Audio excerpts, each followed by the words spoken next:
puis maintenant les questions, parce que je serai curieux de vos retours. Voilà. Merci à vous.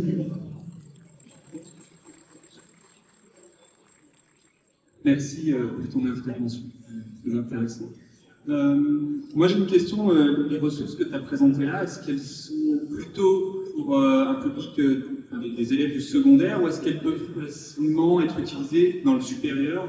Une question très simple, moi j'enseigne en institut d'urbanisme, à niveau master notamment, et est-ce que, donc vrai aussi, est-ce que tu as des retours d'expérience sur cette approche-là, sur l'utilisation de jeux vidéo, mais à un niveau aussi niveau supérieur? Que ce soit à un niveau inférieur ou supérieur, oui. Par exemple, en collège, on peut l'utiliser comme à un niveau supérieur. J'en parlais avec quelqu'un qui est au FIGE aussi et qui l'utilise, je crois que c'est Alexis Sierra, si je ne dis pas de bêtises, qui utilise les jeux vidéo et qui ont créé aussi sur Paris, par exemple, sur la question des crises, et il est au FIGE. Hein. Oui, ça marche très bien. Alors, soit les utiliser telles quelles, et là, l'approche, elle est totalement différente. On va plutôt travailler sur la représentation des mondes, sur des choses plus complexes, on va aller plutôt dans la finesse de la représentation, on va aller dans un aspect plus critique. On est critique aussi, hein. Là, je l'ai été loin sur ce jeu vidéo-là parce que je le trouve bien, en fait, ce jeu.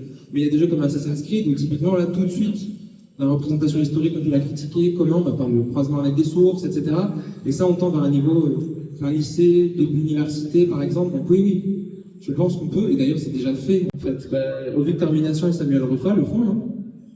Par exemple en géographie, en histoire, il y a David Lefrançois, Marc-André Etier, mais eux ils sont au Canada et ils le font aussi. Il y a des chercheurs qui le font. Tout à fait. Vous avez aussi travaillé avec Civilisation Moi non, personnellement j'ai pas travaillé avec Civilisation.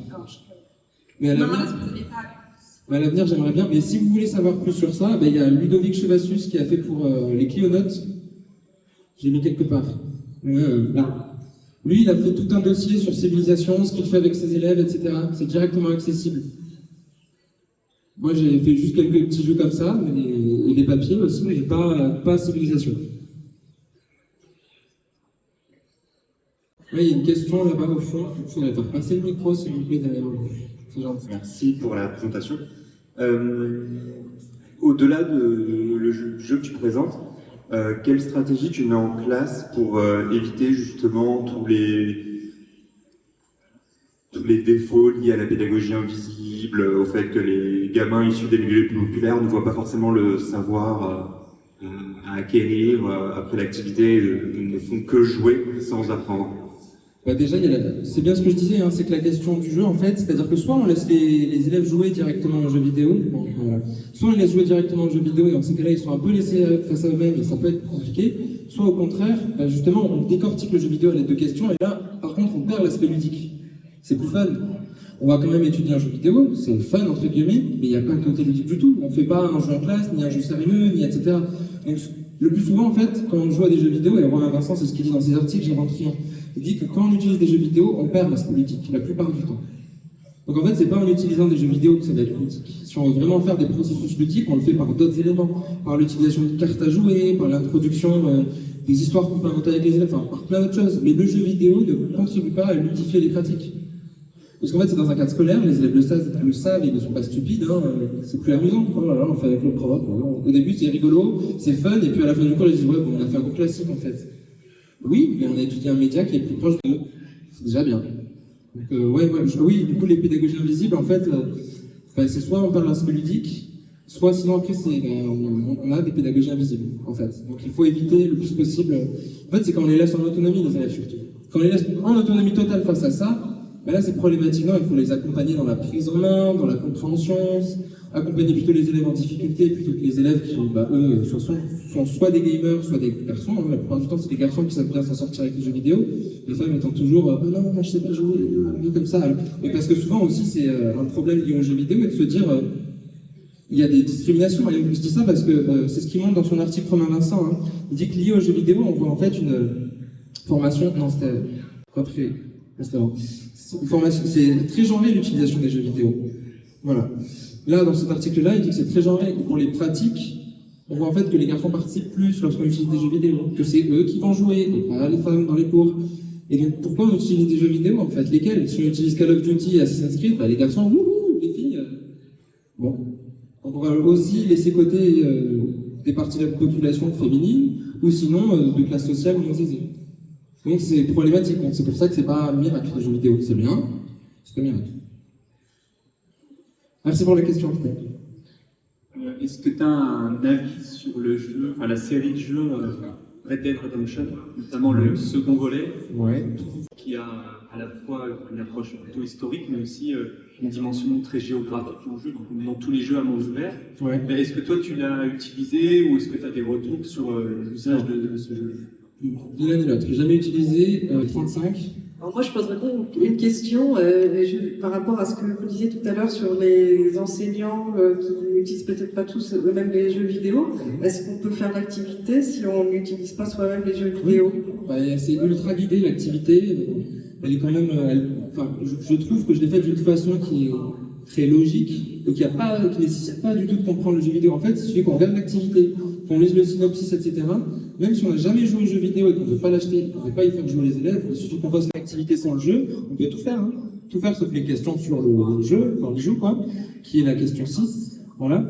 On peut tout faire, même la question bilan, même la question aller plus loin, le AC ici, l'éducation artistique et culturelle. Donc là, il n'y a aucun problème pour réaliser cette activité.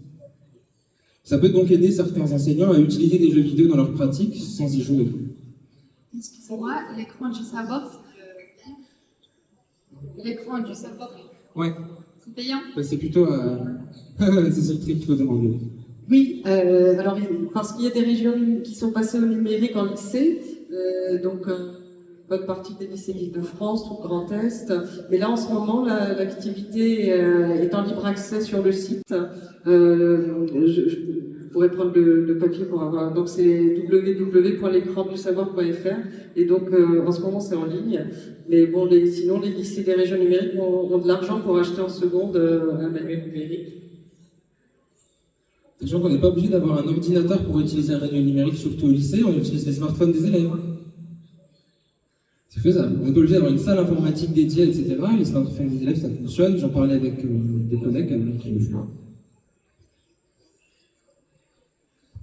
Comment est-ce que tu remobilises ça dans le cadre d'une évaluation? Ah, bonne question. Et bien, dans le cadre d'une évaluation, déjà là c'est sur une étude de cas que je fais, c'est-à-dire qu'il y a des études de cas au choix, dans le cadre de seconde, où là par exemple moi je décide de faire l'article et je fais cette activité avec mes élèves. À la fin, ce que je peux leur faire, par exemple, c'est une question de remobilisation, soit toute bête, remobilisation de connaissances sur le jeu vidéo, etc. Soit justement avoir plus un aspect sur, par exemple, dans le jeu vidéo, comment les Inuits et la relation à leur environnement sont représentés. Et là, je leur laisse se dire, bon ben, ok, j'ai retenu quoi? En fait, c'est ce qui amène la question bilan. Hein. La question bilan, c'est à peu près ça. Je pourrais la faire en tant qu'évaluation, hein, si vous préférez. La manière dont le jeu vidéo représente l'article, les Inuits et leur vision de leur environnement. On l'a fait en question bilan ou en évaluation à la fin pour voir s'ils ont vérifié. Sachant que ça peut être une évaluation formative et pas du tout une évaluation sommative ou autre, voilà. Et donc là, à la fin, on leur dit, ok, vous avez compris quoi, on vérifie ensemble à la fin, et puis après, on peut avancer. On peut faire ça, par exemple. Et est-ce que tu as pensé à construire ta séance, enfin plutôt ta séquence, uniquement sur la question des représentations, des enjeux liés à l'environnement? Non, pas du tout, justement, c'est-à-dire qu'en fait, cette activité, elle se situe après, en premier temps. En fait, on peut la faire dans les deux sens. Soit on la fait comme activité introductive sur l'Arctique, et après on fait une activité entre guillemets plus classique. On va parler de enfin, classique entre guillemets, mais on va voir l'environnement, des images existantes, de comment ça se passe là-bas, des contraintes liées au froid, parce que c'est quand même la question des contraintes liées au froid, des ressources et des difficultés d'y avoir accès ou de les cultiver, etc. Soit après on la fait à l'inverse, on fait d'abord l'activité sur l'Arctique, et après on va se dire, ok, on a compris tout ce qui se passe en Arctique, maintenant on va voir les représentations à travers un jeu vidéo sur l'Arctique, des Inuits, des populations qui la peuplent, etc. Donc ça peut très bien s'intégrer justement, et on ne fait pas que des représentations, c'est pas ça la géographie. La géographie, ça s'intéresse à plein de choses, pas que à la géographie des représentations, mais une géographie sociale et culturelle. Donc, bon. J'imagine que tu l'as mis en pratique avec des élèves. Comment ça s'est passé? Avec quelles classes? Quels âges? Enfin, les retours d'expérience, quoi. Et bien, retour d'expérience, je l'ai fait hier avec des élèves de 5e. 5e, ça c'est pour des élèves de seconde au départ. Et bien, il s'avère que ça a très bien fonctionné avec les questions les plus faciles. Ça a marché. Ça a très bien marché. Après, je ne vous dis pas que leurs réponses, ils comprenaient tout, etc. En tout cas, ils ont été investis. Ils ont compris certains éléments. Je suis passé à l'éleveur, je leur ai demandé, je sais pas, je comprends quoi là, par exemple, par rapport à Daniel Luc. C'est qui? Ah oui, c'est une oursin qui existait. Je dis, ah, tu es sûr qu'elle a existé? Un mythe, tu sais ce que c'est la différence avec la réalité, etc. En fait, en parlant avec les élèves, oui, ils comprennent. Après, il faut les accompagner, mais comme toute activité, hein. Ça a bien fonctionné avec les 5e, ça a bien fonctionné avec les secondes quand je l'ai fait l'an dernier. Sauf que le manuel n'existait pas, donc je l'ai fait en version moi, je me suis débrouillé comme j'ai pu, avec des papiers, etc., des questions que j'avais faites préalables. Ça a bien fonctionné aussi sur la compréhension. Et l'activité, en fait, là, maintenant prête comme ça, se fait sur un temps de 2 heures, en gros, 1 à 2 heures. Le temps de faire les questions, de regarder les bandes annonces, être en salle informatique, puis faire la reprise, vérifier qu'ils ont compris et qu'on peut avancer sur ses connaissances et qu'ils n'ont pas fait des mésinterprétations, ça fonctionne. Et ça fonctionne bien parce qu'en fait, la partie jeu, si on la switch, si on joue pas aux jeux vidéo, en fait, en tant que tel, on gagne du temps. Et c'est très bien pour une activité avec des élèves, ça induit un nouveau média, et bon, ça marche plutôt bien. Après, c'est pas miracle, attention. Hein. Cette activité marche parce que c'est pas une question de jouer aux jeux vidéo qui marche, c'est surtout de prendre du recul dessus, etc. Et s'il y a une autre question, n'hésitez pas à en voir. Ouais, sinon, on va pouvoir clôturer ça. Je vous remercie de votre écoute. N'hésitez pas à venir me voir si vous le souhaitez, ou à m'écrire sur les réseaux, je suis disponible. Merci pour votre écoute. Et bon prix.